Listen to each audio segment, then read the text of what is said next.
diterangkan juga di dalam Yohanes 14:15. Jikalau kamu mengasihi aku, kata Yesus, kamu akan menuruti segala perintahku. Itu benar. Tapi ayat selanjutnya kan nggak mau lo baca. Aku membuat mujizat oleh Roh Kudus dan Roh Kudus turun atas nama Yesus. Berkuat pernyataan Yesus sendiri. Matius 15:24. Aku diutus hanya kepada domba-domba yang hilang dari umat Israel. Jadi dia nggak menjawab pertanyaan, cuma pasana, lompat sini. Jadi tidak ada yang jawab dari Barang siapa yang memegang perintahku dan melakukannya, dialah yang mengasihi aku. Barang siapa yang mengasihi aku, dia dikasihi oleh Yesus Ilahku. tertulis King of Kings, Lord of Lords. Di dalam nama Yesus setan-setan diusir pada waktu Yesus mengampuni dosa orang. Kau nggak pernah mau baca itu. Ya kalau begini ya wajar. Islam di Indonesia ini akan semua enggak, Pak Bom nanti masuk neraka enggak? Iya, di sel di neraka itu neraka paling bawah itu di 03 dia. Kalau Rudi itu ke 303 itu rendam di air tai. Ya. Jadi kepalanya doang. Jadi dia kepalanya doang kelihatan.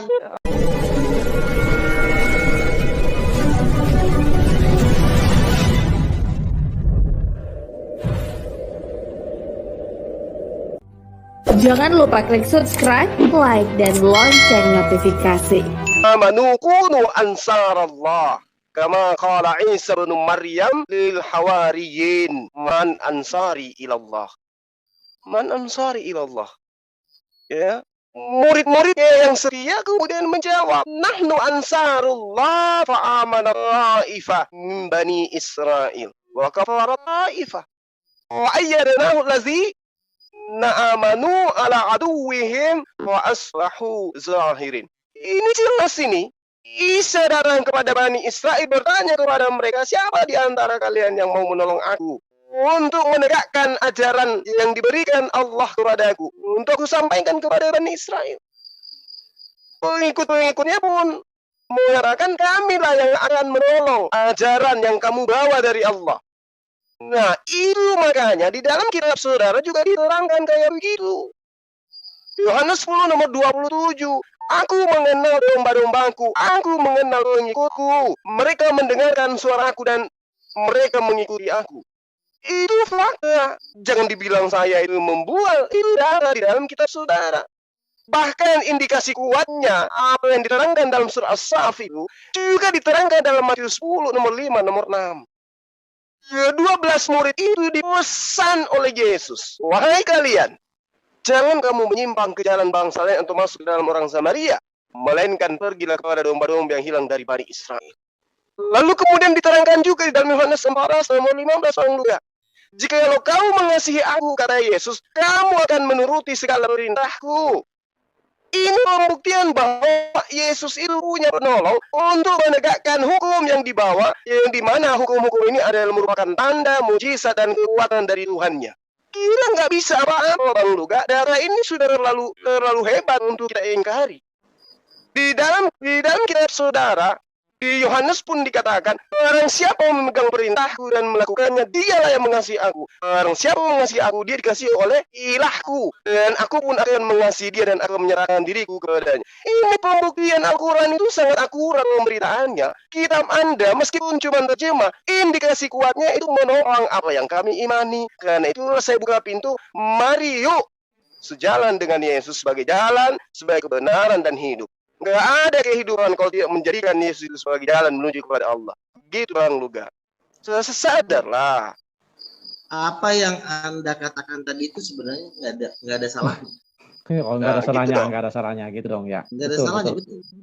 Itu dong. Langsung Pak Luga, kalau tidak ada salahnya ya. Betul, sebenarnya nggak ada salahnya. Ya. Cuma ayat yang lain nggak dibaca. Iya kan nggak mungkin baca semua Bang. 3 menit waktu kita. Gimana misalnya Pak kau Luga? bilang inilah satu-satunya Allah yang benar dan mengutus Yesus Kristus yang kau utus. Tidak salah. Tidak salah, itu Ya. benar. Tapi ayat selanjutnya kan nggak mau lo baca.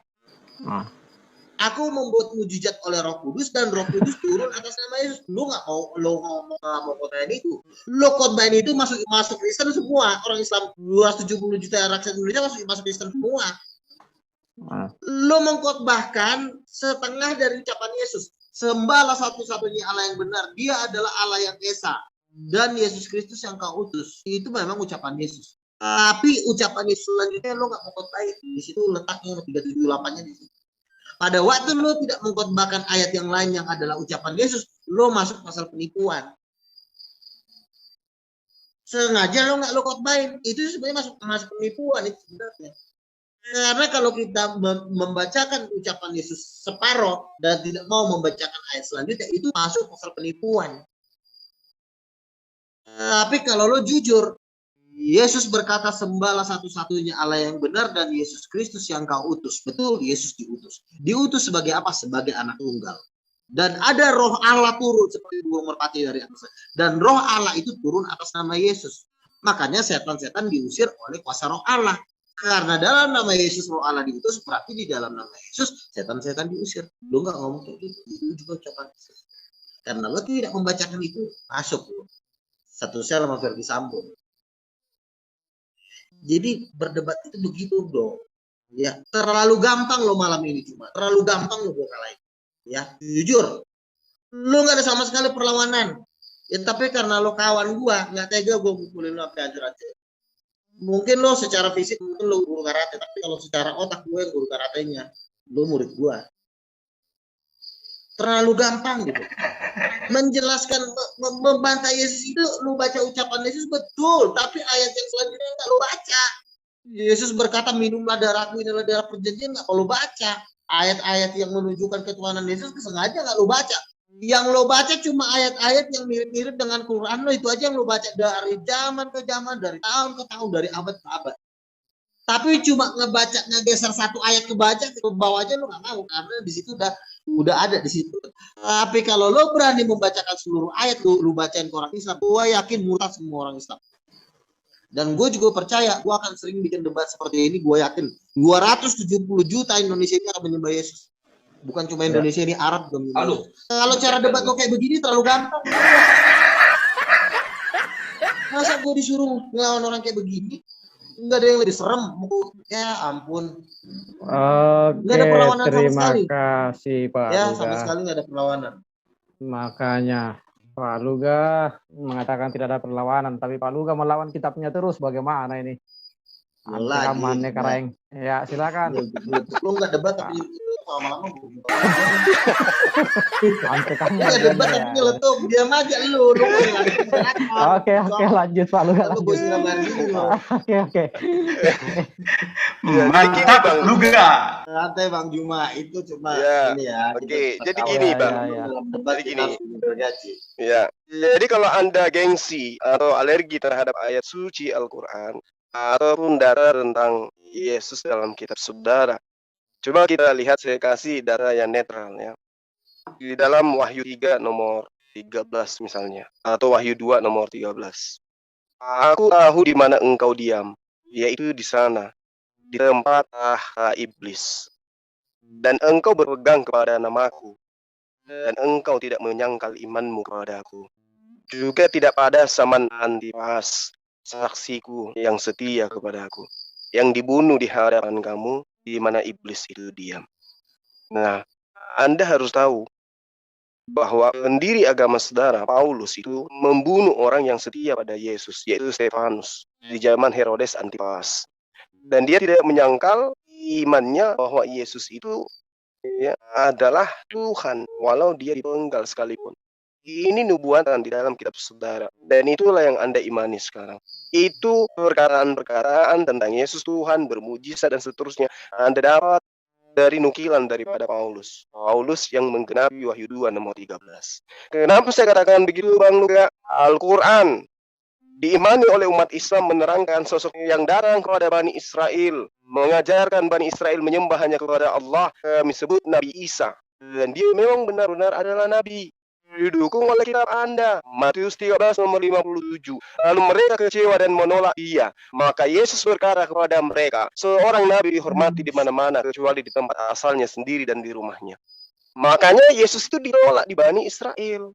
Lalu kemudian Markus 6 nomor 4. Maka Yesus berkata kepada mereka, seorang nabi dihormati di mana-mana kecuali di tempat asalnya sendiri, di antara kamu, keluarganya dan rumahnya. Ini pernyataan Yesus. Yohanes 4 nomor 44. Sebab Yesus sendiri telah bersaksi bahwa seorang nabi tidak dihormati di negerinya sendiri. Ini pernyataan saksi yang Anda katakan penulis kitab saudara. Lukas 24 nomor 19. Katanya kepada mereka, apakah itu? Jawab mereka, apa yang terjadi dengan Yesus orang Nazaret? Dia adalah seorang nabi yang berkuasa dalam pekerjaan dan perkataan di hadapan Allah dan di depan seluruh bangsa kami. Ini orang yang sesamanya mengatakan dia adalah seorang nabi. Matius 21 nomor 11. Dan orang banyak itu menyahut, inilah Nabi Yesus dari Nazaret di Galilea. Ini data Bang Luga. Jadi iman Islam hari ini nggak bisa kemudian digoyahkan dengan Anda mengarahkan aku datang ke surga 1000 kali dalam sehari, ke neraka bolak-balik, Anda melawan Raja Setan, Raja Jin. Umat Islam tidak akan goyah itu. Diperkuat pernyataan Yesus sendiri, Matius 15 nomor 24. Aku diutus hanya kepada domba-domba yang hilang dari umat Israel. Nah, ini yang ingin saya katakan kepada Bang Luga. Ayolah, buka hati, buka pikiran. Mari menjadi pengikut Yesus. Jangan menjadi penyembahnya. Karena kalau Anda menjadi penyembahnya, kena kepada Wahyu 2 nomor 13. Aku tahu di mana engkau diam, yaitu di sana, di tempat tahta iblis. Dan engkau berpegang kepada namaku, dan engkau tidak menyangkal imanmu kepada aku, juga tidak pada zaman engkau saksiku yang setia kepada aku, yang dibunuh di hadapan kamu, di mana iblis itu diam. Tolonglah, Bang. Yuk, mari kita sunat. Oke, terima kasih. Sabar sebelumnya Bang Lugaya. Kenapa kalian masih menampilkan orang yang seperti ini? Dari tadi nggak ada perlawanan dia. Iya Pak Luga. Aduh. Bentar, tolong Pak Luga. Kuatkan dulu imannya ini. Apa coba lah yakinkan. Tadi ini jagoan lo itu kok mainnya kayak begitu gitu loh. Ini dalam hatiku ini debat apalagi dongeng kayak orang lagi cerita gitu, dongeng gitu kayak baca komik apa sih sebenarnya yang ini waktunya Pak Luga, manfaatkan waktunya Pak Luga. 2 menit setengah lagi dimanfaatkan. Iya makanya justru itu makanya gua bilang kalau ditampilkan orang kayak begini apa enggak ada lagi dengeri. Harus kan ada lagi dengeri. Si budak Angon dia sama siapa lagi Amir, si bodoh, siapa lagi debat Wahyu 2 nomor 13 itu tadi loh Bang. Apa tuh? Lari lagi ke di kata iblis itu. Kan saya bilang tadi kalau kau baca Alkitab baca keseluruhan. Ya nggak mungkin lah, berkhotbah dong saya di sini. Maksudnya menjelaskan tentang ketuhanan Yesus itu ambil poin-poin yang ditanyakan orang like Paulus dibahas tentang Yesus sono. Jadi dia nggak menjawab pertanyaan cuma sana lompat sini. Jadi tidak ada yang jawab dari tadi. Dan saya bilang untuk menjelaskan ketuhanan Yesus maksudnya baca yang menyangkut ketuhanan Yesus, khususnya kuasa nama Yesus itu. Kenapa harus pengusiran setan di dalam nama Yesus itu menunjukkan Yesus adalah Tuhan. Janganlah dulu kau lari, nanti ditolak lagi. Itu cara menjawabnya, itu namanya lu lari. Apa dalam Yesus setan diusir, kenapa dalam nama Mas itu kan perbedaan. Tadi kok ngomongin persamaan semua, sama kok sementara perbedaan yang kayak langit dan bumi perbandingan jawab gitu. Makanya saya bilang debat ini nggak ada perlawanan sama sekali, cuma itu aja. Satunya Allah yang benar, si Paulus adalah pembunuh. Nggak bisa menjawab pertanyaanku dari tadi gitu loh. Jadi menurut saya nih debat ini tidak ada perlawanan sama sekali. Jadi saya juga maklum kan sebenarnya memang udah nggak bisa ngelawan, jawabannya cuma itu, nggak bisa ngelawan. Cuma kalau lagi rame ngumpul geledek-geledek, itu aja mau untuk bertahan dapatkan sesuatu. Sama sekali udah saya bukannya Bang Luga yang nyunsep. Sabar Pak Emil, sabar. Iya gitu loh. Jadi malam ini saya rasa udah cukup lah ya. Jadi memang sama sekali nggak ada perlawanan. Cuma karena Jumat Oke, simpan Ya serahkan amunisi, aja ke Mehmet, simpan bos. Ya, serahkan simpan aja. amunisi terakhirnya. Jangan menyerah dulu, Pak Luga. Jangan menyerah. Masih ada satu kesempatan untuk Pak Luga mempertahankan imannya kalau yang mau dipertahankan. Tapi sesungguhnya benar kata Gurunda tadi, ini apa namanya keberuntungan bagi Bang Luga ini untuk mendapat hidayah.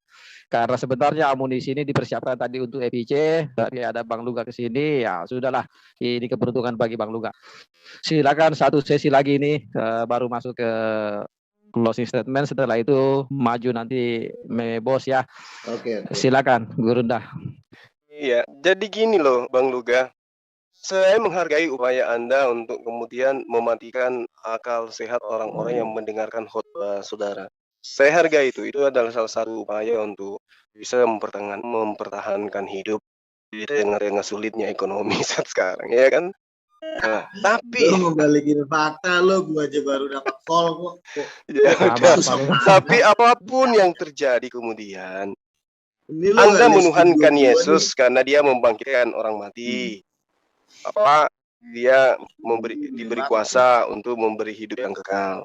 Boleh saja sekiranya ya Anda menghapuskan data-data di dalam kitab Anda yang mengkantar semua itu. Tapi kan tidak, masih ada hari ini, Bang.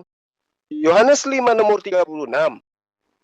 Aku mempunyai suatu kesaksian yang lebih penting dari kesaksian Yohanes. Kata siapa? Yesus. Ayo, kita penasaran pasti.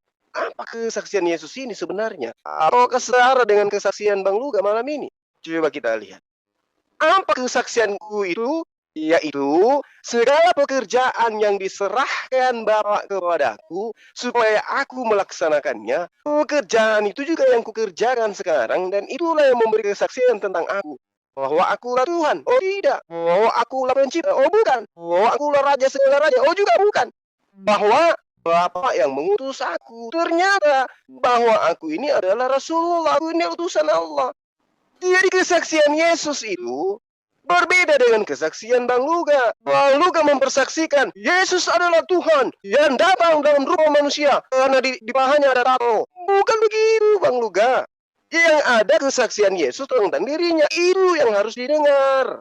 Makanya dikatakan di dalam kitab Amsal yang saya katakan kepada Bang Luga tadi, bahwa ada orang yang menyangka bahwa dia sudah berjalan pada jalan yang lurus, padahal dia berjalan di jalan yang bengkok.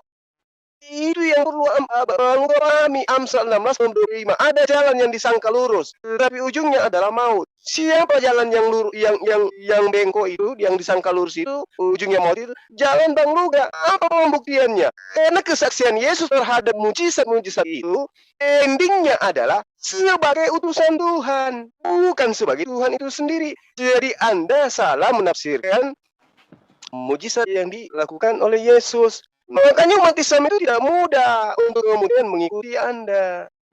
Di dalam Kisah Para Rasul 2 nomor 22, apalagi tadi, orang Israel semua harus tahu bahwa Tuhan memilih Yesus sebagai perantara untuk melakukan tanda, mujizat, dan juga kekuatan. Jadi kurang apa lagi? Yesus pun bersaksi tentang semua pekerjaan yang super dahsyat itu. Oh, dia adalah utusan Tuhan, Rasulullah. Itu loh Bang Luga. Jadi ya kita bukan membual Bang, santai Bang, tapi kita bicara kebenaran. Begitu loh Bang Luga. Oke, sabar Bang Luga, sabar untuk channel King of King, sabar dulu. Kita akan masuk sesi closing statement. Silakan Pak Luga, persiapkan materinya. Closing statement 5 menit aja ya, biar jangan terlalu singkat. Oke, Pak Luga meminta 5 menit closing statement untuk mempertahankan ketuhanannya. Silakan Pak Luga. Oke, ya jadi oke ya. Gini. Di jubah Yesus tertulis King of Kings, Lord of Lords, Raja segala raja. Itu memang penglihatannya Rasul Yohanes di Pulau Patmos. Tetapi rasul-rasul juga mendengarkan dari mulut Yesus. Bukan mimpi rasulnya, bukan rohnya rasul dibawa ke langit. Ya, bukan rasul tidak seperti Muhammad rohnya, tapi mendengar langsung dari ucapan Yesus bahwa Yesus mengaku sebagai Raja Israel, Raja di kerajaan sorga yang bertahta di sebelah kanan Bapa. Lalu kalau Rasul Yohanes mendapatkan apa? Mendapatkan penglihatan. Video saya dibuka ya. Video saya dibuka. Ya. Kalau Rasul Yohanes mendapat penglihatan Yesus tunggang kuda, di jubahnya tertulis Raja segala raja, ya berarti benar karena Yesus sudah mengakui dirinya sebagai Raja Israel yang akan datang kedua kali nanti di dalam kerajaan 1000 tahun di Yerusalem. Berarti tidak ada kebohongan di situ. Video saya bisa dibuka nggak nih? Video saya mau menunjukkan buku saya dulu. Ya. Jadi kesimpulannya dari tadi ya sudah jelas bahwa Bentar Bang Luka, sebentar saya potong dulu. Kang Awi, ini waktunya nggak jalan loh. Ini waktunya nggak jalan loh. Lihat timernya. Timer mungkin tadi berjalan kok timer. Nah, timer sekarang tolong baru. ya. Oke, silakan Pak Luga. ya Udah open cam. di jubah Yesus tertulis Raja segala raja, dia menunggang kuda putih. Itu bukan hanya penglihatan Yohanes, tapi pengakuan Yesus di Matius 16 ayat 28, anak manusia akan datang sebagai raja dalam kerajaannya. Kapan dia jadi raja, di mana kerajaannya? Nanti, bukan sekarang memang. Nanti pada waktu dia akan datang kedua kali. Dan dia bertahta di sebelah kanan tahta Bapa. Itu benar berarti. Tidak ada di situ bohong-bohongan. Nah sementara si Juma ini cuma sibuk membaca ucapan Yesus yang kira-kira ada persamaannya dengan Al-Quran. Itu aja yang kau baca dari tadi. Harusnya kau berani membaca ucapan Yesus yang walaupun bertentangan dengan imanku. Harusnya kau berani. Tapi kau nggak pernah mau baca dari tadi. Hanya sibuk mencari persamaan. Kira-kira yang kelihatan Yesus berdoa aja lah gue launching. Nah, iya benar. Ya kalau lo kayak begitu caranya ya memang Nabi memang. Tapi kau nggak berani membacakan pada waktu Yesus mengaku raja, pada waktu Yesus sebelah kanan Allah, pada waktu di dalam nama Yesus setan-setan diusir, pada waktu Yesus mengampuni dosa orang. Kau nggak pernah mau baca itu. Ya dengan sedih saya mengatakan ya kalau begini ya wajar. Islam di Indonesia ini akan semua mengikuti Yesus kalau cara debat terkait begini. Saya pikir masih ada yang lebih seram dari Juma. Sebenarnya udah kalian aja kan. Si Kain nama paling cuma cuap-cuap ya. Teman sahabatnya dia udah pada pensiun. Nababan juga udah tua. Paling kalian yang masih semangat-semangat. Dan saya lihat kalian juga bukan level saya gitu. Jadi juga kalian sebenarnya apa ya? Dilawan kasihan makan, dilawan ya nggak apa-apa lah buat hiburan lah gitu. Jadi sama sekali tidak ada perlawanan. Nah kebetulan saya akan meluncing buku saya King of King dan juga judul yang kedua Singa Yehuda. Nanti covernya dibeli atau didukung ataupun didonasikan supaya kita menjadi Yesus. Karena kalau saya sorry amat lah ya. Sorry, nggak ada perlawanan sama sekali. Ibarat kata orang juga baris juga ya. Jadi ya mau diomong apa lagi? Cuma memang kemampuan hanya segitu. Nafsu gede tenaga kurang gitu kan. Jadi jurusnya juga itu aja. Ini saya bikin buku 5 saran. Ini aja udah. Saya tahu semua jurus kalian. Wah, trompetnya mana nih trompet? Apa lagi gitu ya. Kalau nggak dilawan juga kasihan ya kan. Untuk dilawan juga kadang-kadang ya kan. Jadi ini bebal sebenarnya. Jadi ya udahlah buat lucu-lucuan aja lah. Bikin debat ini sebenarnya benar kata orang, gue ngelawak gue gimana, gue nggak ngelawak, yang ngelawan gue anak TK semua.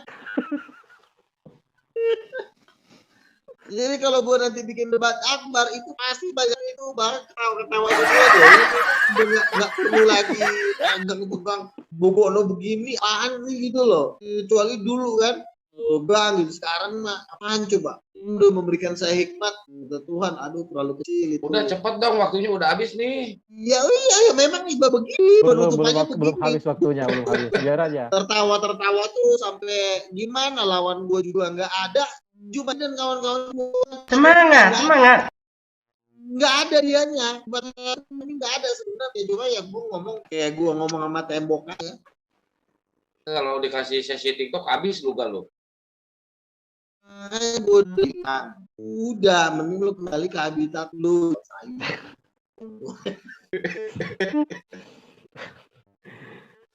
Cukup kah Pak Luga? Cukup kah? Ini gue Udah cukup. belum 30 menit lagi loh, jam. Oh iya.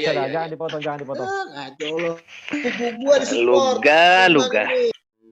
Aduh, tolong kalau disuruh tampil yang lebih bagus, udah ini paling bagus, paling si Amir, aduh si Dok. Aduh. Tapi ya kita harus maklum lah, kita kasihan juga ya. Kita gebukin terus tiap hari, kasihan. Dia aja cuma udah nelfon, Pak, bapak kok kalah sih?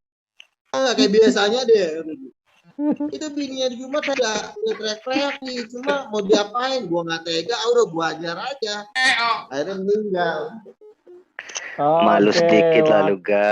Oke, sabar. Cukup. Oke, Lucifer udah kangen sama lu. Oke, sabar. Katanya Waktu habis. Sabar Pak Luga.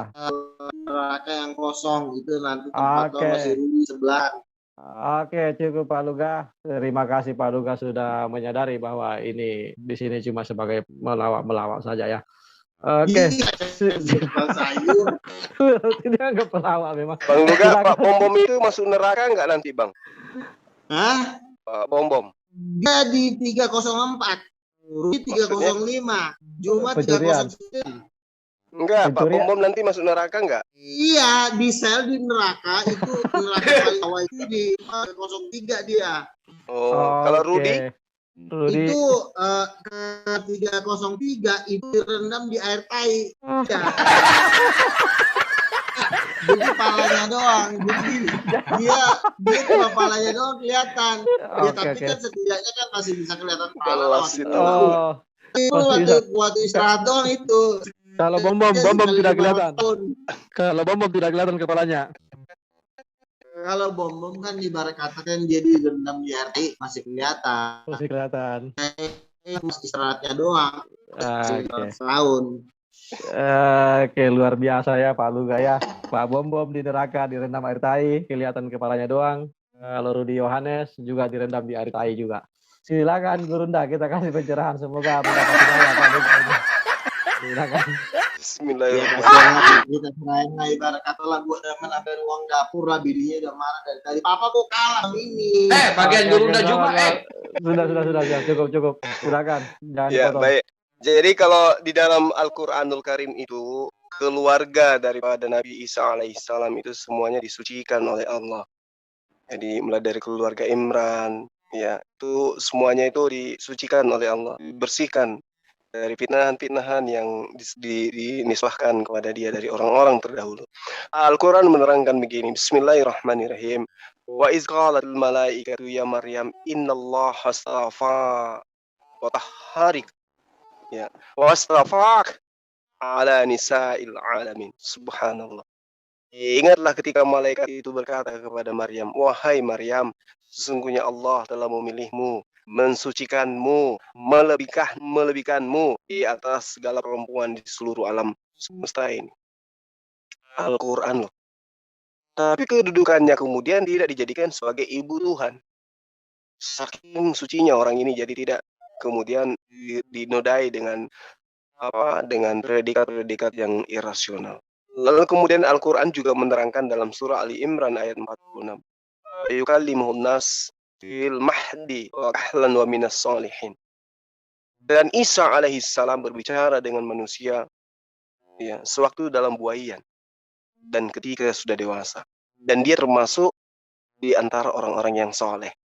Ini dalam Ibrani 5 nomor 7 jelas Yesus itu adalah orang yang soleh. Dia memanjatkan doa agar diselamatkan dari maut dan atas kesolehannya doanya dikabulkan. Ini yang diterangkan oleh Al-Quran itu sudah diurai dari sejak zaman dulu. Adanya kitab-kitab terdahulu yang kemudian masih dapat kita lihat terjemahannya hari ini. Lalu kemudian Al-Quran juga menerangkan Bismillahirrahmanirrahim wa rasulan ila bani Israel. Anni qad ji'tukum bi ayat mir rabbikum. Anni akhluqu lakum minat tin.